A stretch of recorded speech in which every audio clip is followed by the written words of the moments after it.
Hello guys, ചെമ്പനീർ പൂവിൻ്റെ ഇന്നത്തെ episode റിവ്യൂയിലേക്ക് സ്വാഗതം. സച്ചിൻ കൂട്ടുകാരനും സ്കോച്ച് ചോദിക്കുമ്പോഴത്തേന് വീരാൻ പറയുന്നുണ്ട്, ഞാൻ 5 സ്കോച്ച് കൊണ്ടുവന്നിരുന്നു. ആദ്യം നിങ്ങൾ 3 പേർക്ക് ഓരോന്നും, പിന്നെ എനിക്ക് ഒരെണ്ണം, പിന്നെ നിങ്ങളുടെ അച്ഛൻ ഒരെണ്ണമെന്നും. അച്ഛനൊന്നും കുടിക്കത്തില്ല, അച്ഛൻ്റെ കുടിപ്പിക്കാനായിട്ടൊന്നും അങ്ങോട്ട് ചെന്നേക്കരുത്, അതെങ്ങാനും അച്ഛമ്മ അറിഞ്ഞിരുന്നെങ്കിൽ തന്നെ വെറുതെ വെച്ചേക്കുകയില്ല എന്നൊക്കെ പറയും. എന്നെ മര്യാദ പഠിപ്പിക്കുന്നു എന്ന് ചോദിച്ച് വീരാൻ അങ്ങ് ദേഷ്യപ്പെടുന്നുണ്ട് കിടന്നു. ഉടനെ സച്ചിൻ്റെ കൂട്ടുകാരൻ വീരാനെ സമാധാനിപ്പിക്കും. അതൊന്നും സാരമില്ല, ഇപ്പോൾ എത്ര സ്കോച്ച് ഉണ്ടോ ഒരെണ്ണം ഇങ്ങനെ എടുക്കാൻ പറയും. അതെ, ഞാൻ 5 സ്കോച്ച് കൊണ്ടുവന്നായിരുന്നല്ലോ, പക്ഷേ 3 എണ്ണവേ കൊണ്ടുവരാൻ പാടുള്ളായിരുന്നു. ഞാനപ്പോൾ ഇങ്ങോട്ട് വന്ന വഴിക്ക് ഇത് എക്സൈസുകാർ പിടിച്ചെന്ന് പറയും. എക്സൈസുകാരോ? അവരെങ്ങനെ ഇതൊക്കെ പിടിക്കുന്നു ചോദിക്കും. അല്ല, കസ്റ്റമർ കെയറിൽ നിന്നാണ് പിടിച്ചെന്ന് തോന്നുന്നു. അയാളിങ്ങനെ ഓരോ പൊട്ടത്തിലൊക്കെ പറയുന്നുണ്ട്. കസ്റ്റംസ് ആണോ ഉദ്ദേശിച്ചെന്ന് സുധി എന്നെ ചോദിക്കും. അതെ അതെ, അവർ പിടിച്ചു, അത് കാരണം എനിക്ക് ഒന്നും കൊണ്ടുവരാൻ പറ്റിയില്ലെന്ന് പറയും. നേരത്തേന് സുധി പറയും, ഉള്ളത് പോയി കിട്ടി, ഇപ്പോൾ സ്കോച്ച് എന്നുള്ള ആഗ്രഹം അങ്ങ് പോയല്ലോ എന്ന് പറയും.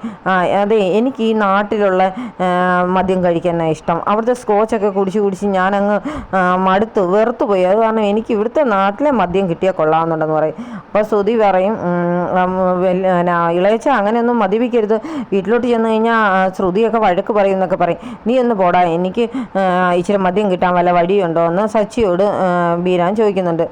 ഉടനെ സച്ചി പറയും, ഇപ്പം കൊണ്ടുവരുന്ന സ്കോച്ചും പോയി, അവസാനം കയ്യിൽ നിന്ന് കാശിട്ട് ഇപ്പം ഇയാൾക്ക് മദ്യം മേടിച്ച് കൊടുക്കേണ്ട ഗതികേടായല്ലോ എന്ന്. ഉടനെ കൂട്ടുകാരൻ പറയാം, എന്തായാലും പറഞ്ഞില്ലേടാ, കൊടുത്തേക്കാൻ മേടിച്ച്, അയാളുടെ മനസ്സിൽ കിടക്കുന്ന എന്തൊക്കെയാണെന്ന് നമുക്ക് പുറത്ത് കൊണ്ടുവരണ്ടേന്ന് പറയും. എന്നാൽ ശരി എന്ന് പറഞ്ഞ് എൻ്റെ കൂട്ടുകാരനെ വിളിക്കാനെന്ന് പറഞ്ഞ് സച്ചി ഫോൺ എടുത്ത് വിളിക്കുന്നുണ്ട്. സച്ചി കൂട്ടുകാരനെ കൊണ്ട് ഒരു കുപ്പി മദ്യമൊക്കെ വരുത്തിക്കുന്നുണ്ട്. അപ്പോൾ ഇവരെല്ലാവരും ഒരു തോട്ടത്തിലിരുന്ന് ഇങ്ങനെ മദ്യപിക്കുകയാണ്. ആദ്യം ഇളയച്ചനോട് ചോദിക്കുന്നുണ്ട്, ഒഴിക്കട്ടെ എന്ന്. കുറച്ചൊഴിക്ക് എന്ന് പറയും. ഇവർ ഒഴിക്കും തുടങ്ങുന്നതോറും അയാൾ പറയുന്നുണ്ട്, ഒഴിക്കോ എന്ന് പറഞ്ഞ് ഒരു ഗ്ലാസ് നിറയത്തോളം അങ്ങ് എടുത്തങ്ങ് കഴിക്കും. അപ്പോഴത്തേന് കൂട്ടുകാർ പറയുന്നുണ്ട്, എടാ, നമ്മൾ സാധാരണ ഇച്ചിരി മദ്യവും ഏറെ വെള്ളമല്ലേ കുടിക്കുന്നത്, ഇയാളാണെങ്കിൽ എന്താ ഒത്തിരി മദ്യവും ഇച്ചിരി വെള്ളമൊക്കെ ഉപയോഗിക്കുന്നത്, ശരിക്കും ഒരു കുടിയൻ്റെ ലക്ഷണമെല്ലാം ഉണ്ടല്ലോ എന്ന്. എന്തായാലും അയാളെ കുടിപ്പിച്ച് നമുക്ക് നോക്കാം എന്ന് പറയും. എന്നാൽ നിങ്ങളോട് ഒഴിക്കെന്ന് പറഞ്ഞ് വീരാൻ എല്ലാവരെയും കുടിപ്പിക്കുകയാണ്. എല്ലാവരും ഇച്ചിരിയൊക്കെ കുടിച്ചിട്ട് പിന്നെ അങ്ങ് ഇരിക്കും. അപ്പോൾ ഇയാളങ്ങ് പിന്നെയും കുടിക്കുകയാണ് ഇവരുമായിട്ടിരുന്ന്. സുധി ആകെ ടെൻഷനിലാണ്. ഇളയച്ച നമുക്ക് പോയേക്കാം, ഇനി അങ്ങോട്ട് ചെല്ലുമ്പോൾ അച്ഛനും അച്ഛമ്മയൊക്കെ വഴക്ക് പറയും, ശ്രുതിയാണ് എന്നെ എടുത്തിട്ട് വഴക്ക് പറയും, പോകാമെന്നൊക്കെ മാക്സിമം പറഞ്ഞിട്ടും അയാൾ സമ്മതിക്കുന്നില്ല.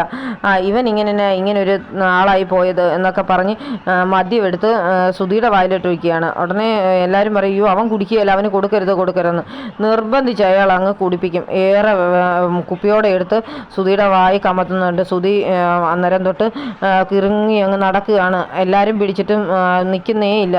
ഞാൻ വീട്ടിൽ പോവുകയാണെന്ന് പറഞ്ഞ് അന്നേരം ശ്രുതി അങ്ങ് ആടി വീട്ടിലേക്ക് പോകും. അപ്പോഴത്തേന് സച്ചി പറയൂ, അവനെ കുടിപ്പിക്കണ്ടായിരുന്നു, അവൻ കുടിക്കുന്നതല്ല, അവനിതൊന്നും പരിചയമില്ലാത്താരെന്ന് പറയും. ഇങ്ങനെയൊക്കെ അല്ലേ സച്ചി ഓരോ ശീലങ്ങളൊക്കെ ഉണ്ടാകുന്നത്. ഇവനൊരു ബിസിനസ്സൊക്കെ തുടങ്ങണമെന്നല്ലേ പറഞ്ഞിരുന്നത്, ബിസിനസ്സുകളൊക്കെ ഇങ്ങനെയുള്ള മീറ്റിങ്ങിൽ നിന്നാണ് തുടങ്ങുന്നത് എന്നൊക്കെ പറയും. പിന്നെ എല്ലാവരോടും ചോദിക്കുന്നുണ്ട്, ഇവിടെ ആടിനൊക്കെ എന്നാ വില എന്ന്. ആടെന്തിനാന്ന് ചോദിക്കും. അല്ല, എനിക്ക് പോകാൻ നേരത്തെ മേടിച്ചുകൊണ്ട് പോകാനാണ്. അതെന്തിനാ മലേഷ്യക്ക് ആട് മേടിച്ചുകൊണ്ട് പോകുന്ന കൂട്ടുകാർ ിക്കും. ഞാൻ മലേഷ്യയിൽ നിന്നല്ലേ വന്നത്, അല്ലേ ഞാൻ ചോദിച്ചെന്നേ ഉള്ളെന്ന് ഇടയ്ക്ക് പറയും. എന്നാലും ഇളയച്ചൻ്റെ പേരും നാടും ഒക്കെ പറയാൻ ഇവരൊക്കെ ഇടയ്ക്കിടയ്ക്ക് പറയുന്നുണ്ട്. ഉടനെ വീരാൻ പറയും, എൻ്റെ പേര് ബീര എന്ന് പറയും. അല്ലെ ബീരാനോ എന്നുള്ള ഇവർ ചോദിക്കുന്നു പറയാം. അല്ല, BR ശങ്കർദാസ് എന്നാന്ന് പറഞ്ഞ് പറയും. അന്നേരം എവിടെയാ സ്ഥലം, അത് നിനക്കറിയത്തില്ലേ, മലേഷ്യ എന്ന് പറഞ്ഞ് ഇയാളുടനെ അങ്ങ് തടി തപ്പും. ഇടയ്ക്കൊക്കെ വീരാൻ ഇറച്ചി വെട്ടുന്നതിനെക്കുറിച്ചും വെട്ടി ഞുറുക്കി ഞാൻ തൂക്കിക്കൊടുക്കുമെന്നുള്ള ഡയലോഗൊക്കെ പറയുന്നുണ്ട്. ഇപ്പോൾ ഇവരെല്ലാം പറയുന്നുണ്ട്, വീണ്ടും ആട്ടിറച്ചിയുടെയും അത് തൂക്കിക്കൊടുക്കുന്നതിലേക്കൊക്കെ വന്നിട്ടുണ്ടല്ലോ എന്ന് പറയും. എന്നാലും ഇവർ ഇടയ്ക്കിടയ്ക്ക് ചോദിക്കുന്നുണ്ട്, വീട് എവിടാ നാടെവിടാന്നൊക്കെ. പക്ഷേ വീരാൻ അങ്ങനെ വിട്ടു പറയത്തില്ല. അവസാനം വീരാൻ അങ്ങ് ഓഫാകുന്നുണ്ട്. ഇവരെല്ലാം വീരാനെ ഇങ്ങനെ താങ്ങി പിടിച്ചുകൊണ്ട് വരുന്ന വഴിക്ക് ആണ് വീരാൻ ഒരു കുപ്പി എടുത്ത് ദൂരോട്ട് എറിയുന്നത്. അപ്പോൾ എല്ലാവരും ചോദിക്കും, അതെന്തിനാണ് എടുത്ത് എറിഞ്ഞെന്ന്. അത് കണ്ടുകൊണ്ട് വേറൊരാൾ കുപ്പി എടുത്ത് എറിയരുതെന്ന് പറഞ്ഞ് വഴക്ക് പറയുന്നുണ്ട് അയാളെ. അപ്പോൾ വീരാൻ പറയും, എനിക്കറിയാം, പ്ലാസ്റ്റിക് കുപ്പിയും ഇറച്ചി മാലിന്യങ്ങളൊന്നും ഒരിടത്തും ഉപേക്ഷിക്കരുതെന്ന് എനിക്കറിയാവുന്നതെന്നൊക്കെ പറയും. അതെന്തിനാണ് ഇവിടെ പറഞ്ഞെന്ന് ഇവരെല്ലാവരും ചോദിക്കുന്നുണ്ട്. അല്ല, മലേഷ്യയിലും ഇങ്ങനെയൊക്കെ തന്നെയാണെന്നൊക്കെ പറഞ്ഞ് ആടി നടക്കുകയാണ്. അതിനിടെ ഇയാൾ പാട്ടൊക്കെ പാടുന്നുണ്ട്. പിന്നെ ശ്രുതിയാണ് കാണിക്കുന്നത്. ശ്രുതി ഇങ്ങനെ നടന്ന് വരുമ്പോഴത്തേനും വീട്ടിലേക്കുള്ള വഴിയൊക്കെ മറന്നു പോയിട്ട് ഒരു പോസ്റ്റ് ചെന്ന് ഇടിച്ച് ബോധം പോയി അവിടെ കിടക്കുന്നുണ്ട്. കാണിക്കുന്നുണ്ട്. അപ്പോൾ ഇവരിങ്ങനെ നടന്നു വരുമ്പോഴത്തേന് ആണ് ശ്രുതി ഇങ്ങനെ വഴി കിടക്കുന്ന കാണുന്നത്. അപ്പോൾ ഇവരെല്ലാം ഓടിച്ചെന്ന് ശ്രുതിയെ വിളിക്കുകയൊക്കെ ചെയ്യുന്നുണ്ട്. ഓ, ഇവൻ ഇത്ര കപ്പാസിറ്റി ഇല്ലാത്തവനായിരുന്നോ, എന്തൊരു കിടപ്പാണ് കിടക്കുന്നത് എന്നൊക്കെ പറയും. അപ്പോൾ സച്ചി എന്ന് വിളിച്ച് എഴുന്നേൽപ്പിക്കാൻ നോക്കുന്നുണ്ട് ശ്രുതിയെ. പക്ഷെ ശ്രുതിക്ക് ബോധം തെളിയുന്നേ ഇല്ല. അടിച്ച് ഫിറ്റായ കാരണം അവിടെ ബോധം കെട്ട് തന്നെ കിടക്കുകയാണ്. ഇവരെ എഴുന്നേൽപ്പിക്കാൻ നോക്കുന്നത് കാണിച്ചുകൊണ്ടാണ് ഇന്നത്തെ എപ്പിസോഡ് അവസാനിക്കുന്നത്.